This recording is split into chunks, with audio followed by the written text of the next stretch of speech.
তুমি বিছানায় হুতি আসমানের মুই তাকাই তাকাই হাফ উদাস করবে, জীবনে পরিশ্রমও করতে না, চেষ্টাও করতে না, আবার জীবনে তুমি সফলতাও চাইবে। কি ভাইয়া সফলতা কি জসিমের লটারি কেন? যে রাস্তায় গেলা মাইকলা বেড়াতুন 10 টাকা দিয়ে লটারি কিনলে আর 40 লক্ষ টাকা জিতিবা আলাদিনের সেরাক নিয়ে নিলে? না ভাইয়া, অত সোজা না জীবন। জীবন বহুত কষ্টের।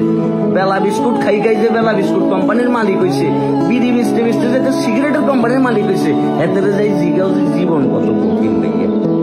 পরিশ্রম ছাড়া সফলতা মিলে না। সারাদিন সিলেটে হেরবে ফেসবুকে প্রচুর পরিমাণে আবেগের স্ট্যাটাস দিতে পারবে, স্যাড পোস্ট দিতে পারবে, প্রেমিকারে বুঝাইতে পারবে, কিন্তু দিন শেষে প্রেমিকা তোমাকে মামাই বানাই দিবে। সুতরাং পরিশ্রম করাটা জরুরি। আর পৃথিবীতে আসবার আগে যদি তুমি কোটি কোটি শুক্রাণুর সাথে ফাইট করি দুনিয়াতে আসতে পারো, তাহলে তো দুনিয়াতে আসবার পরে তুমি পরিশ্রম কিনলে করতে না ভাইয়া। সিধা ভ্যান করি হেলিকপ্টারে চলবার স্বপ্ন দেখো। স্বপ্ন কখনো ছোট দেখিও না, স্বপ্ন বড় দেখো।